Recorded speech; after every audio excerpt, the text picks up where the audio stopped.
Good morning and happy Monday. Today is January 1st, 2018. Happy New Year's. Let's jump right in there with some stats. Back in November of 2016, I started my bariatric program out of Bay State Medical Center in Springfield, Massachusetts, weighing 234 pounds. My day of surgery was June 5th. 2017, I weighed 219 pounds, and as of this morning, I've had no loss, no gain. I'm still at 143.6. So, I explained last week that I wasn't expecting a loss. I was probably going to stay the same or gain some weight because of choices that I've made. Now I want to say over this past, Christmas Eve and Christmas and then a little bit in the middle and then on New Year's Eve. But New Year's Day, time for resolutions. And it's also time for me, I wanted to make a video where I just kind of reflected. Now, I know that I've only been out for, 7 months from VSG, but I want to give the positives, negatives, and stuff that I've noticed about VSG besides the weight loss, which is outstanding, which is why we all sign up for to do this crazy process, right? But some things that I noticed, and we're gonna do, I think let's bounce in with the negatives that I've noticed. So from June 5th to December 31st, 2017, approximately, the 6-7 months-ish. Negative things that I've noticed is that, okay, my ears have an echo. It's often, so I wouldn't say daily, but a few times a week, one of my ears kind of seems blocked and it gets that echoey sound to it. And I did some research and I did find that it's a sign of dehydration. So it makes sense. Sometimes I'm really good about drinking and get my fluids up there, and sometimes I'm not so good. And it definitely shows with the echoey ear thing. And I've also seen online in the Facebook support groups that a lot of other people are going through this. So I just thought that I would share what I found. So it's, like I said, a sign of dehydration as well as some other things. I use my earbuds a lot, and they're the ones that go into your ears. And I do that when I go out shoveling, or when I, snow blow, or when I'm in my garden, or when I'm doing yard work, or even when I'm doing laundry and it's late at night or something, I have my earbuds in. That is another thing that causes that blockage in your ears. So there we go about that. Moving on to the next thing, hair loss. We all know about it going in, is that there's a very high chance that you're going to go through a point of your hair is going to, fall out. Not all of it, but it definitely thins out, and I will show you. So I have thinning here and over here. Now, I don't know if this is genetic because my mother also has hair loss here and here. However, I do have a widow's peak, which is what this pointy thing, this little vampire thing going on at the top of my head is. So it just accentuates that, and I don't feel like it looks really bad. But my hair used to be very thick, and that has thinned out as well. I did notice that between months 3 and, I want to say, early of 6 is when I seem to be, started out slow, and then about the 4th month and the 5th month, it was clumping. I would clean out my brush. Now my hair is really long. I'd clean out my brush and I'd just be like, oh. But then I'm looking at my pant size and I'm like, oh. So it's just something that you deal with. I will say that the hair loss has considerably slowed down. It's now like at my normal hair loss. So at about the end of 6 months and 7 months, it seems to be, you know, slowing down, and hopefully there'll be some regrowth. And I am one of those people that I did biotin pre-op, and I want to say probably 4 months before I actually had surgery. I was taking it every day, and I was taking like, I don't know, 10,000 mcgs, whatever that stands for, of the biotin. And I didn't notice my hair getting thicker or anything like that. I did notice that my fingernails were much stronger and grew faster, but nothing so much with my hair. And then after having surgery, I had a bad start, of course, and whatever I didn't have to take, I wouldn't take. So I'm not even on the biotin and haven't been since I've had surgery. So this is what happens if you don't take biotin at all. And there are so many good and bads of biotin, whether it works or it doesn't. So it's totally up to you, whatever you want to do.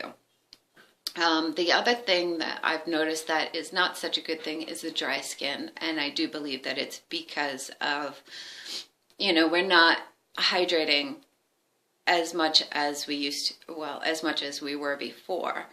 My skin seems so much more dry, and I am using creams and serums daily because of it. So I don't know if it's because of the rapid weight loss or from not drinking or what, but I do know that I'm using a lot of product. The 2 other things I've put on negative, but it's just really, it's not a negative, really. Neither one of these are. It's just this happens. So shaving. I don't know if it's just because the area is shrinking. So like you're shaving your legs or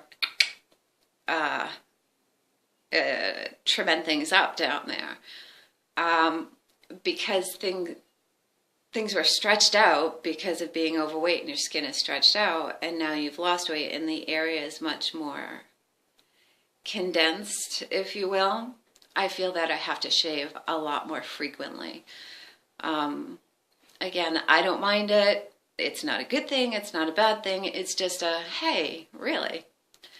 And the last not good, not bad thing, it's more of a safety issue, is I've noticed that my sex drive is through the roof.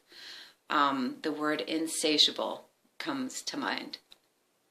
And it's just something that you need to prepare for. And this is not my, you know, typically women hit their 30s and they get that maternal, oh, I want a child, blah, blah, blah. But no, I'm in my 40s. I have a beautiful pumpkin butt. And I have no desire to have any more children, but the desire for sex is very, again, insatiably craving. It's wild. Okay, and to end the video, I'd like to list off all of the cool positives. So, my shoe size went down from losing weight. I am now down about half a size. So I used to wear 8s, and now I wear 7.5s comfortably with socks. And that makes me laugh because I never knew that I had fat feet. I really didn't. I thought that I just had, those were my feet. And I didn't think that size 8 were bad, but 7.5 I will take. Because now all my winter boots are huge and whatever. I just put on more socks. The other positive is that I used to get skin tags, ugh, right? But I used to get them on the side of my neck from being overweight, and your skin would crease and rub, and whenever I would condition my hair would sit on this side. So I thought that that's what it was from, the skin tags over here. But they're gone. They are totally gone. I have none there.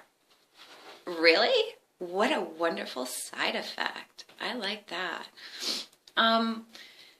And of course, I'm bringing this up as a positive to the VSG surgery, but I think that it can go to pretty much any bariatric surgery as long as you let the body do what it needs to do and not force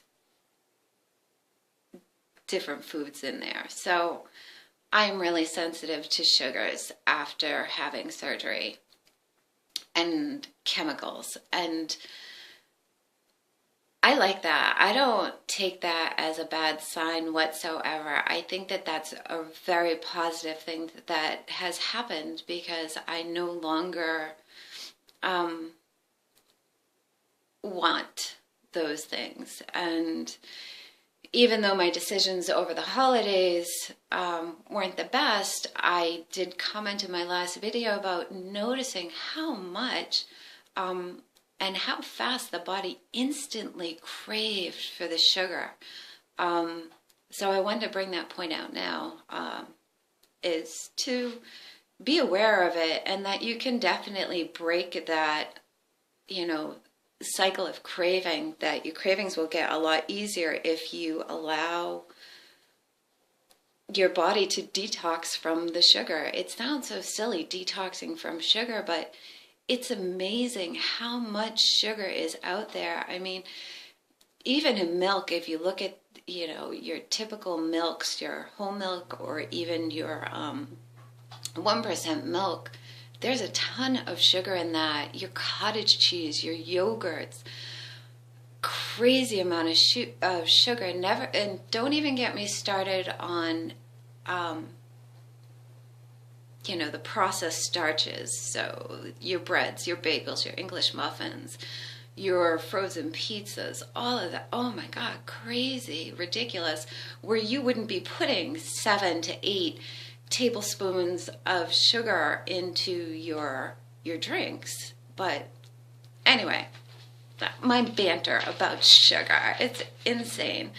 The other thing is that the things that you start to crave once you let those the sugar out of your system, you don't want those processed foods. You can start to taste the chemicals in them. So if you have a Lean Cuisine meal and you haven't had processed food for 2 weeks, and all of a sudden you make that Lean Cuisine meal, you're like, what is that taste? This must be a bad one.